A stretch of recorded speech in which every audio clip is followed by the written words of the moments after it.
Hi, it's Patty from PS Paper Crafts. I want to show you how to make this really pretty card. It's using the Grace Garden stamp set, and then there's some coordinating dies, Garden Gateway or Gateway Garden. I think Gateway Garden. I'll have it on my blog, pspapercrafts.com.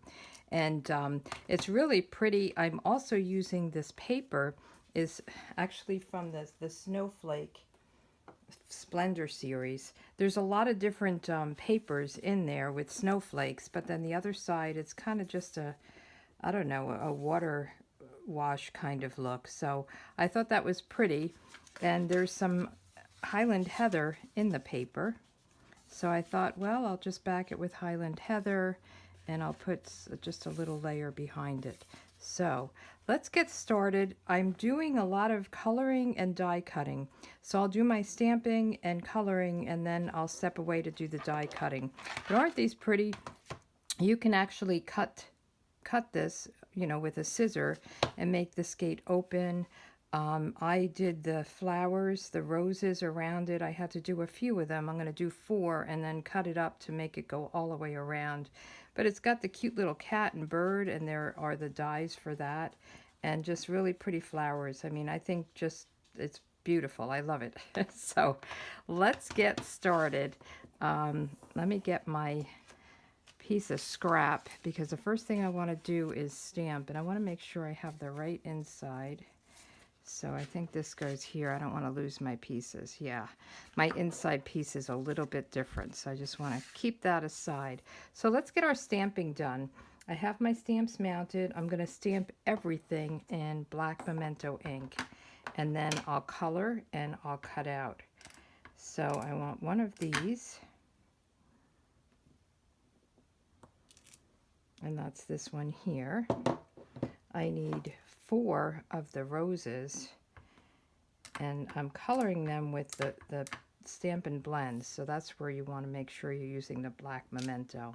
They're alcohol markers, so you want to make sure that you're using the right ink with the right type of marker. So we get 4 of these guys, and then we'll turn it around because I need a cat. Little kitty cat, he's so cute. I need a little bird. I need some of these other flowers, the little daisies. And then the last, which we're not going to cut out, I have the stamp ready for the sentiment. And isn't this a beautiful sentiment? Of all the blossoms in life's garden, friendship is the most fragrant. I mean, how true is that? I love it. So let's get to coloring, and then I'll do all my die cutting. So let's color the cat, and this is a light smoky slate. And all of my coloring, I'm going to use my more blunt point. So there's like a bullet point, and then there's more of a flare that's better for bigger items. But all of these I'm going to do just with the blunt point.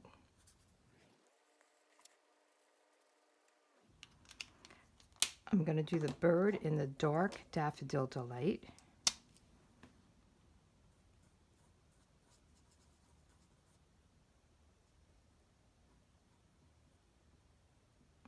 I'll also do these flowers in the dark Daffodil Delight.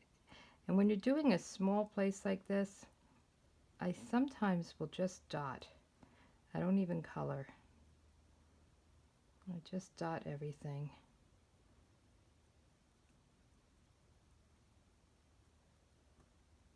They're really tiny, but you will just see that little bit of color there.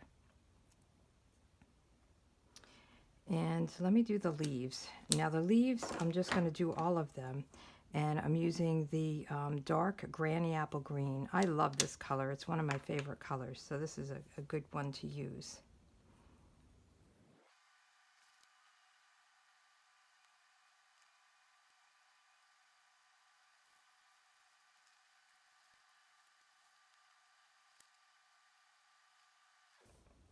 Okay, that's a lot of leaves.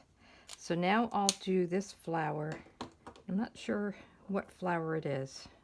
In my head I'm thinking gladiolas, but I'm not sure. I'll have to look it up. So I'm using the dark Highland Heather, Okay, and I just dotted these little tiny things. And if they're not in there perfectly and there's a little bit of white, that's fine. That's not a problem. And then for the roses, I'm using the dark Flirty Flamingo.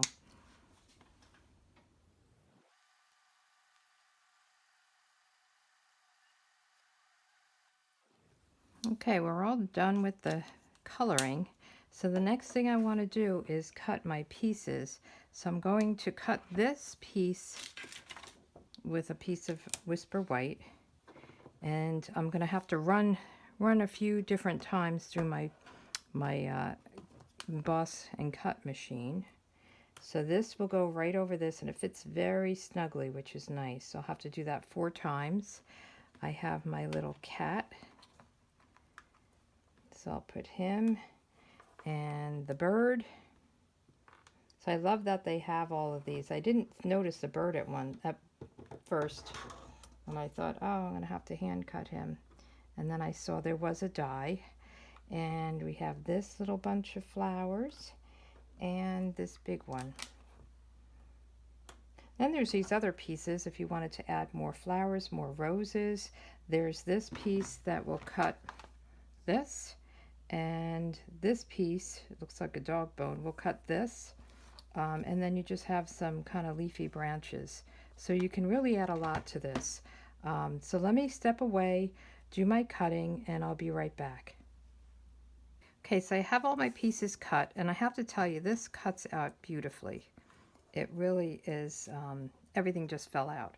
So I love that. Again, you could cut this in half right here, and you could open the doors a little bit if you wanted flowers behind it. You can color this, you can use other paper. Kind of wanted a white fence. And then these are all my pieces. And the dies really fit so nice and snug around them. It's very easy to get your pieces lined up.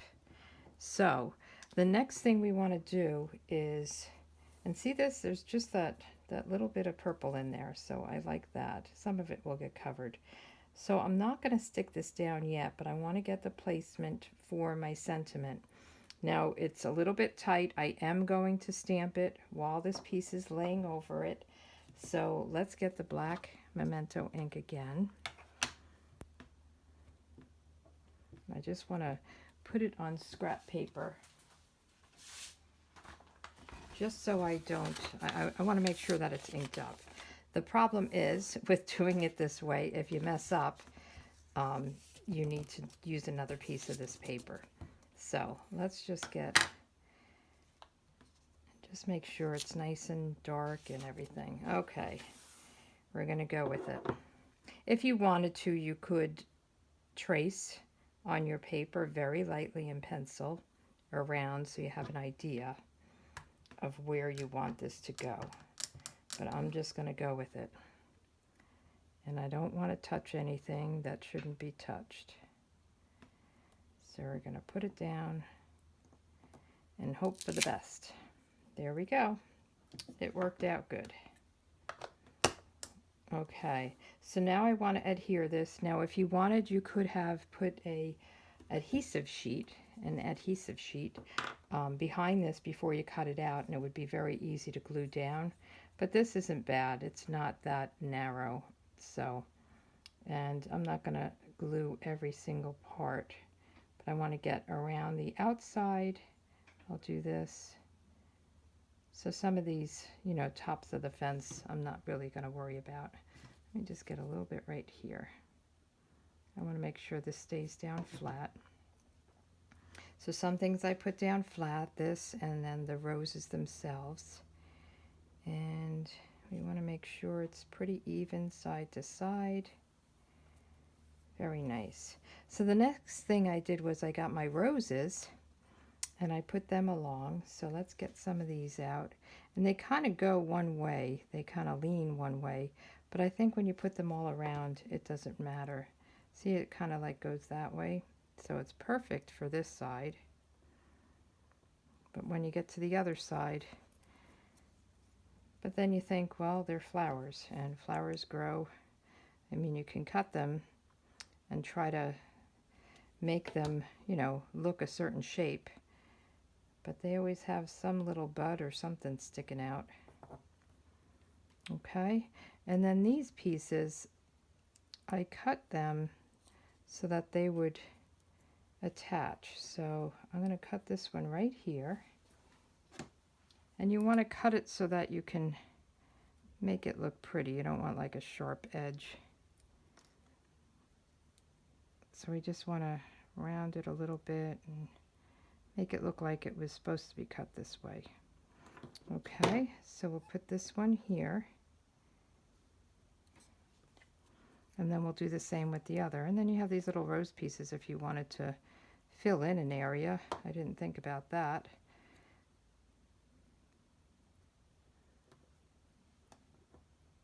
So if you wanted to add this, you know, somewhere, you could. I'm not going to. And then we have this last one. And just want to kind of judge it. So I'm going to cut it right here.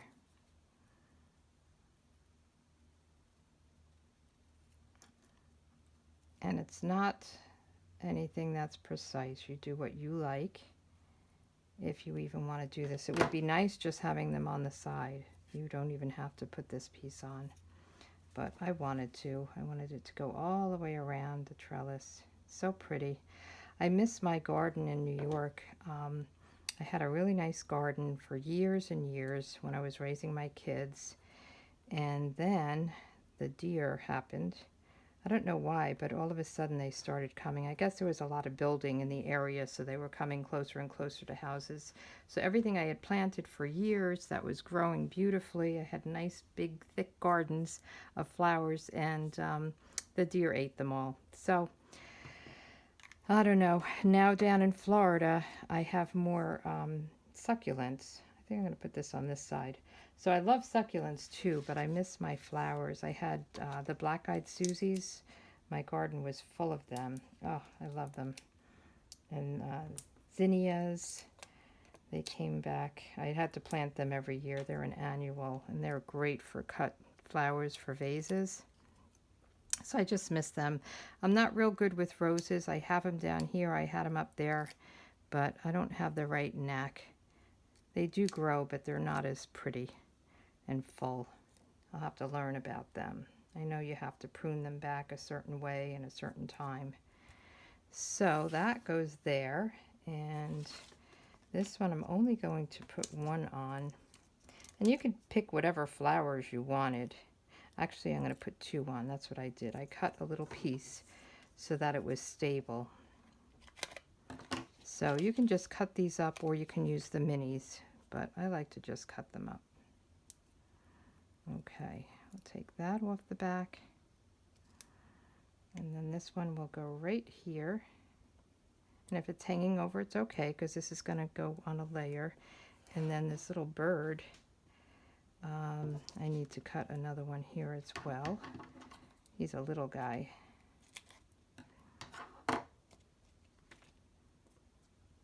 So I'll just put him on. And kind of wanted to cover that little bit there.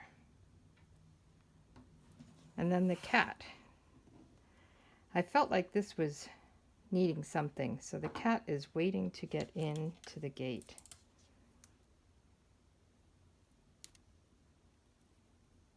Oh, it doesn't show through. You want to make sure your dimensionals don't really show through when you lay it down. Okay, so let the cat in. He's sitting out there. And then I put, so again, you have these a couple extra pieces if you want. I put this, I wanted to have just a little pop of white behind it. So I'll put this down with some liquid glue. You can use whatever glue you want. And there's my snowflakes. So look at your designer series paper. There's always kind of hidden gems in there that you think they're seasonal. And this is supposed to be, I guess, a snowy background, but I thought it was just, you know, a watercolor wash look. And there is the little bit of purple there for the Highland Heather. So I'm going to put this on here. And actually I put this on, I wanted to pop it up. So I did put some dimensionals on here just to give it a little bit of a lift.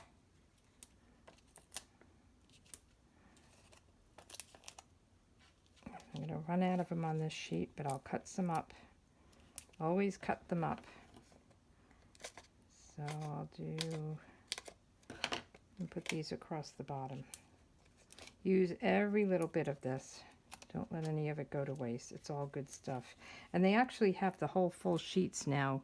I go back and forth on that. I think it's good for a small thing, but I'd hate to put a full sheet on here.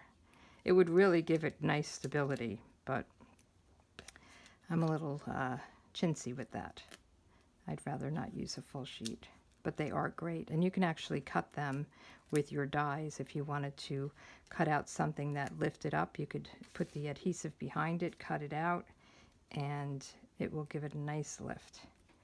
So let's put this on, center it. Okay, and then I have to do some more coloring. So on the inside, all I did was this flower. You could do whatever flowers you want. You could put a bird on it.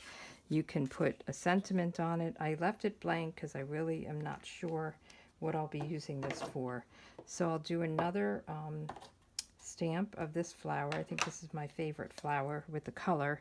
And I like the color really ties to the card base, so it pulls it all together. So let's get this stamped right down here in the corner. And let me color it with the Granny Apple Green and the Highland Heather again.